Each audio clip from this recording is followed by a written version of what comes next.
Alkise abang po. Alkise apa bukan nih Alkise lah. Alkise bercerita tentang zaman dulu nih abang po. Zaman dulu zaman Belanda itu ada tuan tani yang sering banget dia ngumpulin orang-orang di rumah dia. Sering banget. Pokoknya dia tuh tuan tanah demen banget kalau udah mulai kumpul-kumpul di rumahnya.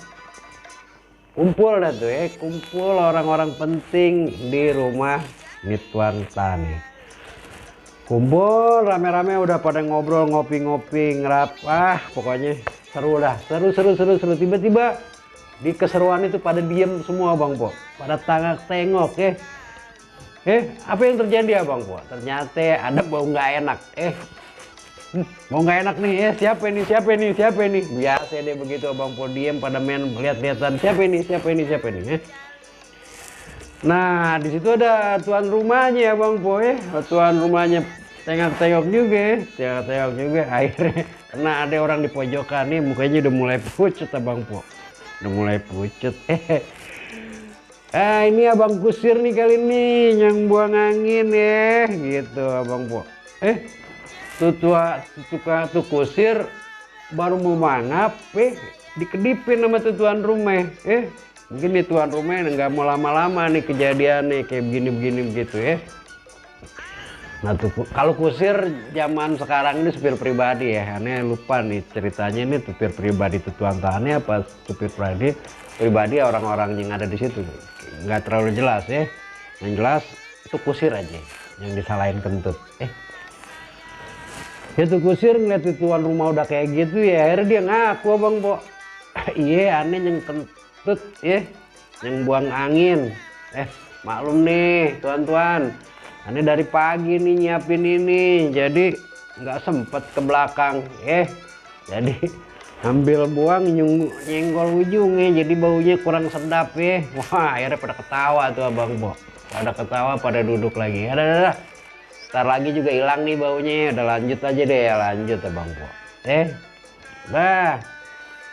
malam bubar deh tuh singkat cerita ini abang po dari mulai tukang obek zaman dulu tuh dari Kuaki Demang terus Belanda si menir itu pada bubar abang po, pada bubar udah semua pulang tuan tane yang ngadain acara ditahan tuh Kusir abang jangan pulang dulu sini dulu deh gitu nanti Kusir kan deg-degan abang po namanya orang kecil ditahan di rumah tuan tani gimana rasanya kan udah singkat ceritanya ngobrol lah nih orang berdua abang po abang Kusir gimana tadi gimana ceritanya tuh abang Kusir makin deg-degan aja tuh si Kusir abang Kusir makin deg-degan aja nih aduh gua jangan-jangan dihukum lagi dilaporin apa gimana akhirnya tuan tani bilang bang Kusir tahu gak tadi yang buang angin itu saya tuan yang buang angin tadi tadi makanya aneh mau bilang makasih nih aneh mau bilang makasih sekaligus aneh mau minta maaf kalau aneh udah nuduh ente tadi ya Tuhan mau gimana lagi udah kejadian saya juga nggak mungkin juga bikin keributan terlalu lama harus saya ngaku aja tuh ya lu bayangin deh kalau tiba-tiba yang orang pada nyangke ke gua tuan tanah kemana muka gua kan kayak gitu ya juga sih Tuhan kalau saya sih ya gimana saya juga sebetulnya agak nggak terima juga tadi itu tapi gimana deh tuan tanah udah kejadian mau diapain kata dia ya udah sebagai permintaan maaf sama terima kasih gua lu mau tahu nggak ini tanah sablak-ablak ini buat lo yang bener Tuan ini tanah sablak-ablak ini buat lo batasannya dari mulai kali pojokan Bintaro sampai sebelah sono itu yang sekarang Pondok Pinang sebelah kanan sono Kebayoran Baru itu tanah milik lo mulai sekarang ini gua namain tanah Kusir itulah bang po sejarahnya tanah Kusir dari satu kejadian kecelakaan terus tiba-tiba ada orang yang disangka buang gas, ternyata mau nggak mau, kejadian kayak gitu. Akhirnya karena dia lapang dada, dihadiahin tanah. Taruh aja dia marah digebuk tuan tanah, agak jadi apa-apa. Akhirnya dia punya tanah dan dinamakan itu tanah kusir. Kenapa aneh impleng tanah kusir nih hari abang kok nih hari ini malam? Kenapa aneh impleng tanah kusir? Karena tanah kusir ini adalah satu tempat yang kudu diketahui nama orang Indonesia dari Aceh sampai Papua.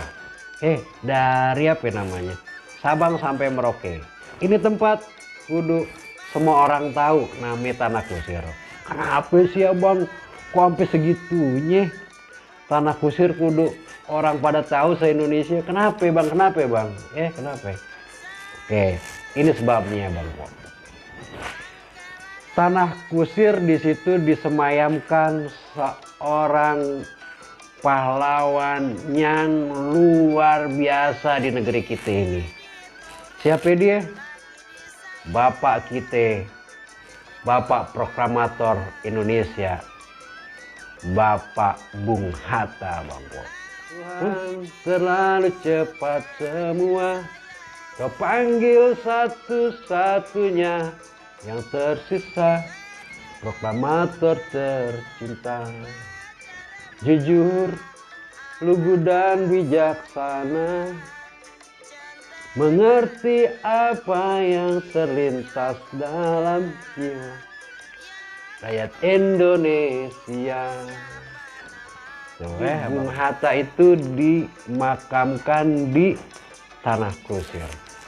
Ini sesuatu keputusan yang istimewa bang po dari seorang pahlawan ini.